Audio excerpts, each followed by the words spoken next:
Le dernier quart d'heure de Smart Bourse chaque soir, c'est le quart d'heure thématique. Et ce quart d'heure thématique est dédié justement à la gestion thématique et au thème de la cybersécurité. Nous en parlons avec Ronnie Michali, le président de Galilée Asset Management, à mes côtés en plateau. Bonsoir Ronnie. Bonsoir Grégoire. Merci d'être avec nous, comme chaque mois, pour décrypter une grande thématique de marché. Alors, le thème de la cybersécurité est effectivement à la une de l'actualité aujourd'hui. Ça fait partie de ces secteurs ou de ces thématiques de marché qui sont un petit peu abîmés par les développements très rapides autour de l'intelligence artificielle. Rappelons peut-être un petit peu les grands fondamentaux de ce thème et les fondamentaux et les tendances qui en font d'ailleurs une véritable thématique de marché, Ronnie.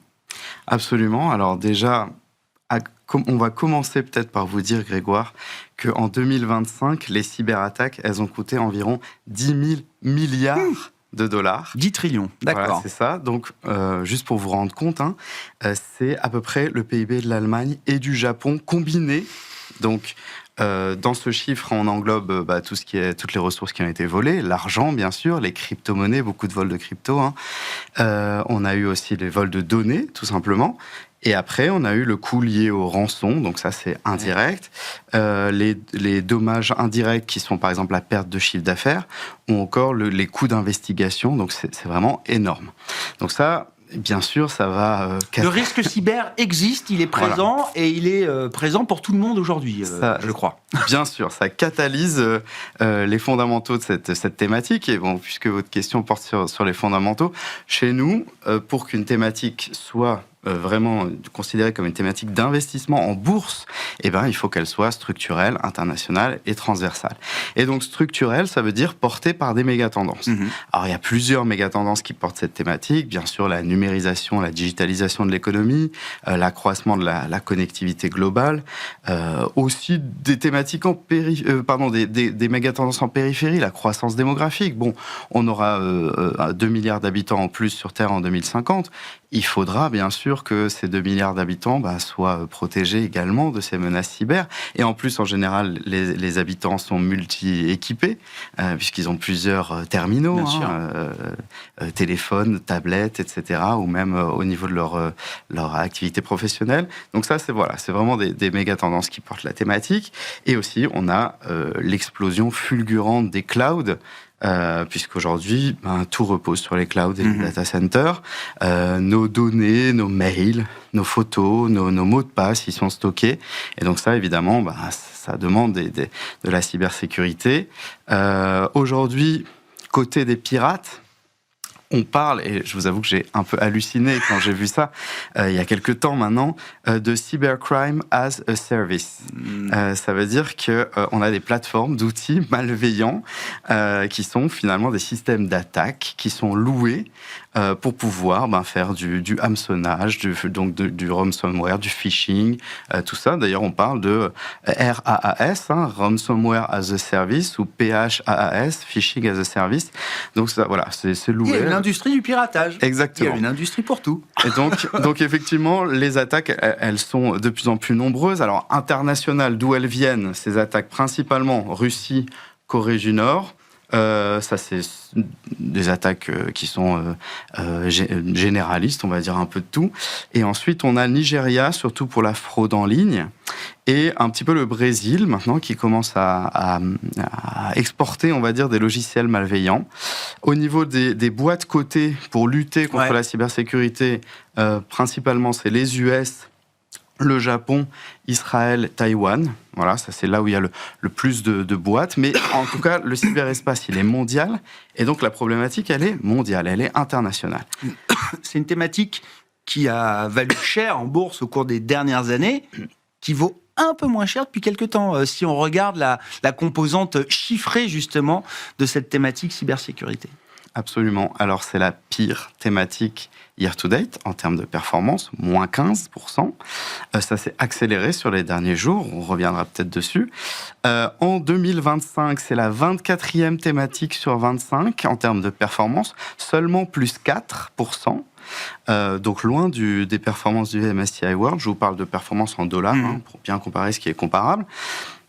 Et les années précédentes, par contre, ça marchait bien. 2024 plus 17, 2023 plus 38, 2022, c'est la mauvaise année avec la hausse des taux, bien sûr, mais on était à moins 29, ce qui était encore correct par rapport à la robotique, l'IA, le cloud, etc. Et donc, effectivement, on n'est plus en tête du classement. Par contre, en termes de PI, éventuellement, on peut le montrer sur le graphique. On a 23 fois, donc on est tombé effectivement à la valorisation du MSCI World. On se paye 23 fois les bénéfices. On était monté jusqu'à presque 50 en 2022 et on était donc presque 2 fois plus cher. Donc là, effectivement, en termes de valorisation, on devient attractif et on a quand même sur cette thématique une croissance de 12% attendue du chiffre d'affaires. Ouais.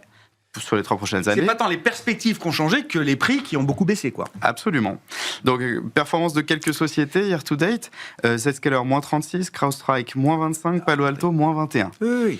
Donc, voilà, on est à peu près dans c'est à peu près l'étiage qu'on retrouve pour l'ensemble du secteur des logiciels, des grandes sociétés, effectivement, de logiciels mondiales, qu'elles soient spécialisées ou non dans la cybersécurité. Qu'est-ce qu'on peut dire, justement, dans un moment un peu particulier pour ce thème qui se fait, qui en tout cas subit un de-rating important? Qu'est-ce qu'on peut dire des points forts et des points faibles de la thématique, justement, Ronnie? Alors, en point fort, bien sûr, on a les dépenses mondiales de cybersécurité qui sont en forte croissance. Au niveau des entreprises seulement, on est à 213 milliards en 2025 versus 193 en 2024. Les attaques qui sont en hausse, je ne sais pas si vous avez vu, mais la Direction générale des finances publiques s'est fait hacker la semaine dernière. Donc, il y a des pirates qui ont eu accès au mot de passe de fonctionnaires qui avaient des données transversales et qui ont pu récupérer les données de compte de 1,2 million quand même de Français. Donc ça ne s'arrête pas. Et le développement aussi de la cyberassurance, c'est un point fort. Ça, c'était vraiment très négligé par les sociétés. C'est encore un petit marché. Mais évidemment, maintenant, les sociétés prévoient, lorsqu'elles sont attaquées, qui va payer. Bien sûr. Avant, c'était juste, on se protège pour ne pas être attaqué. Et finalement, on n'a pas vraiment le plan B si jamais on est attaqué. Là, c'est vraiment un marché qui commence à se développer. Les points faibles. Alors, je voulais parler de l'IA, mais l'IA, on peut le mettre en point fort et en point faible. C'est ambivalent, bien sûr. Parce qu'à la fois, c'est un énorme avantage. Ça permet d'analyser des milliards de données, de détecter des comportements qui sont anormaux, et d'apprendre aussi des attaques passées. On peut entraîner les modèles pour ça, d'anticiper les menaces, mais aussi, c'est un énorme risque de de-rating parce que hier encore, on a les actions de cybersécurité qui ont plongé parce que Anthropic a annoncé que finalement Claude allait avoir un logiciel de sécurité qui lui serait intégré. Donc, c'est pas vraiment Claude. Ce qui est finalement une IA qui va concurrencer, on va dire, les Palo Alto, les Fortinet, qui eux font des EDR, des firewalls, etc. Mais en fait, l'IA, ça va contribuer au fait que ce qui était un moat, finalement, devient un ticket d'entrée. Si je prends l'exemple de l'analyse des comportements anormaux, en fait, sans l'IA générative, c'était un moat. Il y avait uniquement, finalement, les sociétés de cybersécurité très perfectionnées qui arrivaient à le faire. Avec l'IA générative, ça devient un ticket d'entrée. Une commodité. C'est le minimum syndical, en fait. Sûr. Et donc, en fait, ça va faire que ces sociétés vont avoir moins de pricing power parce qu'ils pouvaient vendre, finalement, des briques qui avant étaient beaucoup moins classiques et qui le deviennent avec l'IA.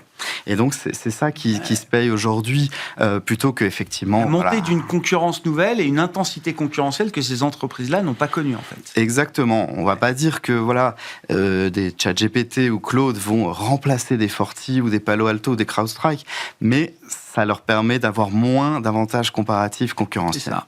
Ouais.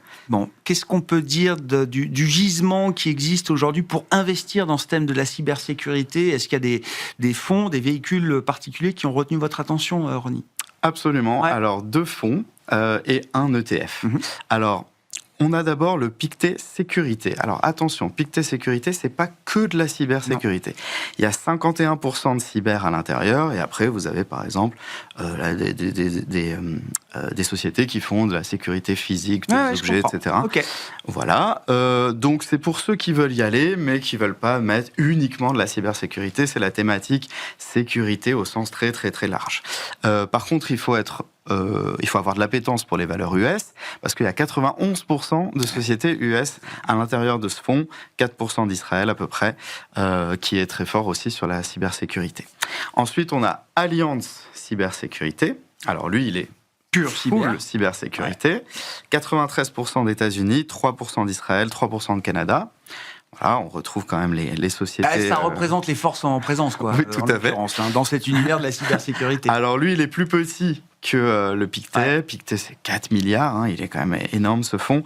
Là, on est sur 513 millions d'euros d'AUM.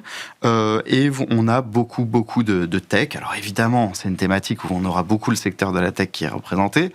Et on a un petit peu d'industrie. Donc 93% de tech et le reste d'industrie. Et enfin, dans l'ETF, là, on a beaucoup moins d'États-Unis. 64% d'États-Unis, nous sommes beaucoup plus diversifiés, 12% de Japon, 5% d'Israël. On a 82% de tech et 7% d'industrie. C'est chez qui l'ETF ? L'ETF, c'est chez BlackRock, iShares Digital Security. Merci beaucoup, Ronnie. Merci pour cette pédagogie autour de la gestion thématique et des grandes thématiques de marché que vous analysez chez Galilée Asset Management. Nous parlions aujourd'hui avec vous du thème de la cybersécurité dans ce dernier quart d'heure de Smart Bourse.